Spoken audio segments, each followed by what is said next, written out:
Reverter a destruição da camada de ozônio é uma meta global. Nos últimos 20 anos, todos os países aderiram ao Protocolo de Montreal, o único tratado internacional que conta com a adesão de todas as nações. O compromisso mundial prevê a eliminação de substâncias que destroem a camada de ozônio. O Brasil assinou o protocolo em 1990 e se comprometeu a acabar com a produção e importação de CFC a partir de janeiro de 2010. Em 2002, o governo brasileiro recebeu recursos do Fundo Multilateral para a implementação do Plano Nacional de Eliminação de Clorofluorcarbonos, coordenado pelo Ministério do Meio Ambiente, com o apoio do Programa das Nações Unidas para o Desenvolvimento e da Agência de Cooperação Alemã. A atuação do Ministério da Saúde nesse processo é importante, pois o CFC já foi eliminado em todos os segmentos da sociedade, menos na indústria de medicamentos. Os únicos produtos que ainda podem ser comprados com CFC são as bombinhas ou inaladores de dose medida. Mas esse uso está com os dias contados, porque todos os medicamentos que utilizam CFC como gás propelente terão de ser substituídos. Desde janeiro de 2010, os laboratórios estão proibidos de importar a substância. A fabricação de medicamentos com os estoques remanescentes de CFC será proibida a partir de janeiro de 2011. O consumo pode acontecer até terminar o prazo de validade dos últimos medicamentos fabricados.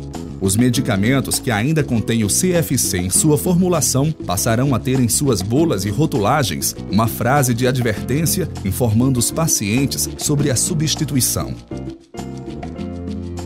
Então, a Anvisa, dentro desse processo, ela vai avaliar a substituição, as empresas que vão propor substituição do gás propelente CFC, do medicamento com CFC, para uma outra alternativa, uma outra tecnologia que não utilize o CFC nesses inaladores doses medidas.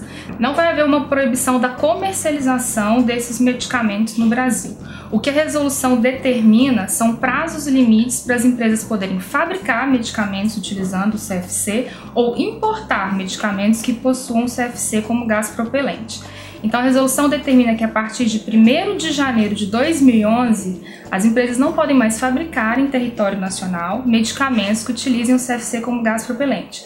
Desde 2008, o Ministério da Saúde vem comprando apenas medicamentos livres de CFC para distribuição na rede pública de saúde, por força da Portaria Ministério da Saúde número 2799, de 30 de outubro de 2007. Eu uso já faz muito tempo, né? Sou asmática desde criança, então sempre usei esses inaladores de dose medidas.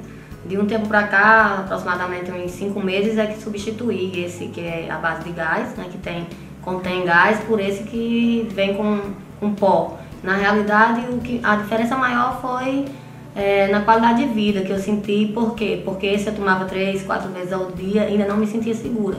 Tinha que ficar tomando, tinha taquicardia, tremores, né, nas extremidades. Com esse não, eu tomo geralmente quando acordo, antes de dormir, às vezes tomo 2 doses por dia, às vezes só uma, e me sinto confortavelmente, faço todas as minhas atividades como se nem fosse asmática. Hoje realmente eu tenho uma vida, um desempenho totalmente de uma pessoa normal. A mudança ela foi gradual, porque às vezes eu não achava que ele é tão discreto que você nem sente que inalou o pó.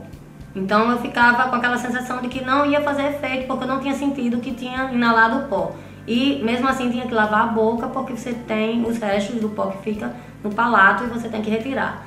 Então isso era um inconveniente, mas comparado, quando você faz a comparação com o bem-estar que você sente depois, não tem comparação com a bombinha que eu usava antes. Depois dela eu realmente não tive mais crises. Às vezes com a outra eu, além de tomar a bombinha, ainda precisava ir ao hospital, fazer uma nebulização, tomar alguma injeção. Então com essa outra não, a eficiência eu tenho percebido uma eficácia bem maior do que a bombinha anterior. Eles dispensam, o que eu vejo como vantagem para o paciente, dispensam a necessidade do uso do espaçador para o que tem o HFA. Então eu vejo como uma vantagem para o meio ambiente, para o médico que prescreve, que não teve que alterar a sua prescrição, e também para o paciente que dispensa o uso de um dispositivo a mais, sendo que ele vai estar usando o mesmo medicamento na mesma dosagem, na maioria das vezes.